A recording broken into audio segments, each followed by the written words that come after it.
Hey folks, this video is part of a series on GitHub Copilot feature highlights. To find the other videos, go to github-copilot.zebia.ms. Hello everyone and welcome. My name is Liuba and I'm a software developer and GitHub certified trainer. So today I want to dive you into different AI models available for GitHub Copilot chat. I want to show you what is the difference between all those models and which model you can use for a specific use case. And there are several tasks you can implement during development, and those tasks, according to AI models, are divided to four blocks basically, which is general purpose coding and writing, fast help with simple or repetitive tasks, deep reasoning and debugging, and working with visuals, diagrams, and like diagram screenshots and UI components basically. And when you need to do common development tasks and need a balance between quality, speed, and cost efficiency, these models are good as default. So those models are named as balance models, and you can use them while writing or reviewing some functions, short files, changes, or generating documentation or implementing a feature which doesn't require you using a lot of cross files or it just basically day-to-day tasks you are implementing, writing documentation, explaining errors, explaining unexpected behavior, but which doesn't require you probably making or working with a huge code base. Uh, there is a perfect balance between cost, quality, and speed, and I personally use those models as most of the time I'm using those models. But when I need a fast help with simple or repetitive tasks, I don't want to spend too much time for a quick response, and I just don't want to use too much costs spend too much cost on the model. I'm using one of the following models, which are called lightweight or mini models. Which is, yeah, even by naming, you can see that there are some even named like mini models. These models are ideal for some repetitive tasks, some small functions you are implementing for prototyping ideas with minimal setup, or even just for getting fast feedback or getting some quick responses on syntax or language if you have some questions. So those models are cost efficient and don't require too much time of waiting while they are implementing your task or your request. There are also deep reasoning models which require a step-by-step reasoning. So there are some cases during your day-to-day job when you require step-by-step reasoning for some complex decision-making tasks, or when you need to work on the complex issues across multiple files, or you need to make a refactor for a large code base, or maybe you need to make a redesign or redesigning of architecture of your application, analyzing some logs, performance, or a system behavior. In this case, you need to use these deep reasoning models, which are currently on the screen. Um, yeah, but be aware that while you're using those deep reasoning models, you need to also, you're spending more costs, and you also need to wait more time till it's analyzing the context provided and providing a step-by-step reasoning for implementing your request.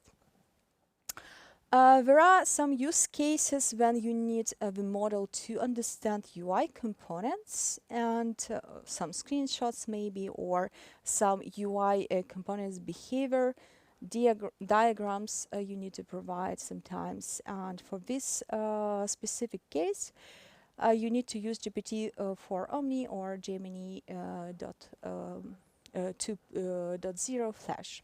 So those models are ideal on understanding the visual context. And I would say, to sum up, I would say if you need to do most of day-to-day work or tasks, you need to start with a balanced model. Then if you are concerned about the costs or time spending on providing the or implementing the request, you switch to mini version. When you need to make some design or complex tasks or fixing complex bugs, you move to deep reasoning model. And while you need to work with diagrams or UI images, you move to GPT-4 Omni or Gemini 2.0 Flash. So yeah, basically this is the flow, how you are using different models in your daily life. But as I said, you need to experiment a little bit just to feel which model is better for a specific use case, better for your needs. So you need to experiment a little bit just to get this feeling which model is more suitable for a specific task. Even between those models in the same block, like same block of balance models, maybe sometimes one of the model provides you more of the use cases you didn't think ahead while providing it prompt to the model itself. So yeah, just as an advice would be experiment a little bit, switching to different model just to feel the taste of each model for a specific task. Now I want to switch to a demo just to show you some use cases, how I use different models in my daily job. So switching to my editor. For demo purpose, I've created an API written in .NET C#. I also added a controller here, which is e-commerce controller, and it does managing the the logic of products and orders. And as I can see, there are some endpoints dedicated to that, like get customer orders or add product. And I know that get all products is missing. So this endpoint I want to add here. Of course, I could use the default model, but I know that this is really typical task to do and very repetitive. So I'm going to ask just free Omni model to add an endpoint for getting all products. And I'm using here ask mode instead of agent or edits, just because I really want a quick implementation here. So here we go. I am pressing this apply to code base button. And as I can see, this endpoint get products was added. I want to keep this. Saving, let's run the application just to make sure that this newly added endpoint works. I'm gonna refresh,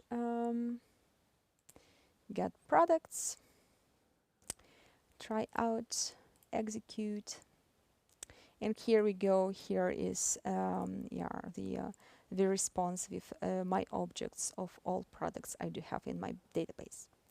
All right, so that was really typical task to do. I've used mini model for that specific case.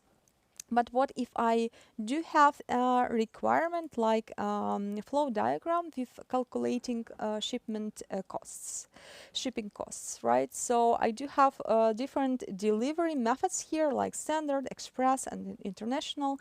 And based on this logic, I need to calculate shipping costs.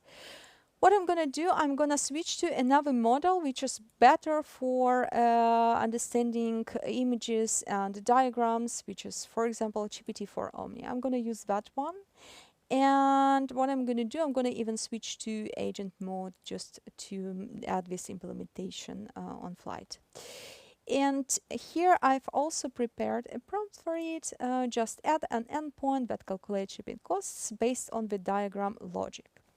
And what I'm going to do, I want to provide dragging and drop this image as a diagram, so Copilot or the model itself understands what is the context there. I'm going to run it, this prompt. And yeah, I also mentioned that the endpoint should be HTTP GET method and also should accept 2 query parameters, because based on those parameters I need to yeah, calculate the shipping based on yeah, the amount of items and also the method of shipping itself. So here's the implementation. Looks fine by me because it does include my standard shipping, express, international. Yeah, I'm gonna keep this implementation. And let's rerun our application once again.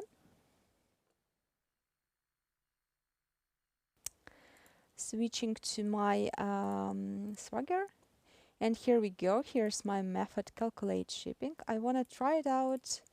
I'm gonna use standard delivery and also the total amount of items should be 60, for example.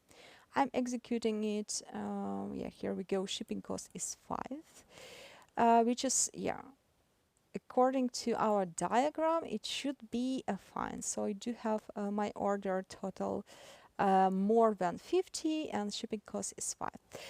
But as I can see, I've introduced by this diagram, I introduced a bug here because, yeah, I do have a request, for example, from my customer that I'm going to add it here. So our customer is complaining that they are overcharged for shipment, and I want to ask Copilot to take a look at the code and fix the bug. So for this specific case, I think it is better to use the yeah, the default like balance model, because it doesn't require me deep reasoning for that, but it does require me some sort of an analysis included while fixing the bug.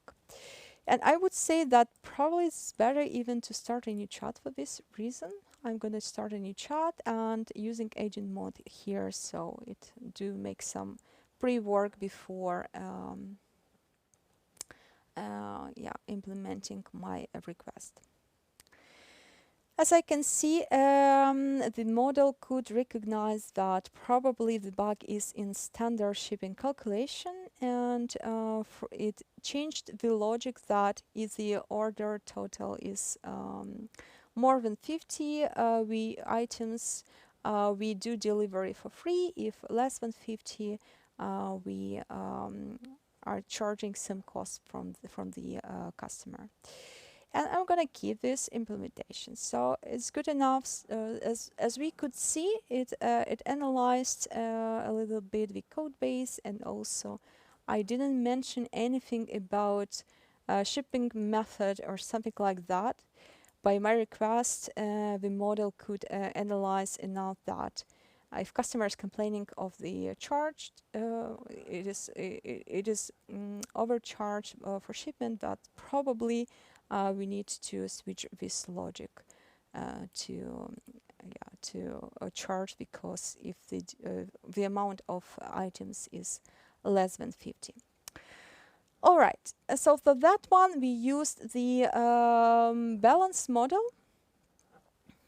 and I think there is one more use case I didn't show you, which is deep reasoning. So for that one, I'm going to use Claude Sonnet 3.7. But also I want to mention that I don't have all the lists of models available here in my chat. That is because it depends on the organization policy. So for my organization, only those models are available, and it also depends on the setup of the organization you are getting the subscription from. So just be aware that the amount of, or the list of models you can use in the chat, in Copilot chat, differs or on the settings by your organization. Just keep that in mind, that probably you will have an extended list of the model more than I do have. but maybe less of models available, or maybe just standard models would be available for your setup. Okay, so I'm gonna use the deep reasoning model, and I'm gonna start a new chat, by the way. And for that, I want to ask that I do want to make a refactoring for better maintainability, and which architectural approach should I consider? So I'm also using code base hashtag just to provide the entire code base for analyzing my request. Because if I want to implement or make an architectural decision, I must probably need to provide some more of the context, the context of my entire code base, or as much context as needed. In this case, I'm also using deep reasoning model to make this an analysis and also decision based on my request of architectural decision. And as I can see, it generates me the architectural decisions and also the comparison based on my code base and my request. One of the approaches it recommends me to consider is clean architecture. Another one is vertical slice architecture. And the third one, because I've asked for free approaches, is microservices architecture. And also as an advice, I think it recommends me to start with clean architecture and probably move slightly to microservices when increasing the complexity. Because for now it does increase the complexity, but if I wanna to increase the complexity of my application in the future, most probably I need slightly move to microservices in future. But for now, clean architecture is a good enough approach for now. I could also ask the model to implement this restructure of redesign. But in this case, I will still use the deep reasoning model for implementation of architectural decision. Hope this video helped you to understand the difference between models available in GitHub Copilot chat, and now you can use a proper model for a proper use case. Thank you so much for your attention, and till next time. Visit github-copilot.zebia.ms for the other videos.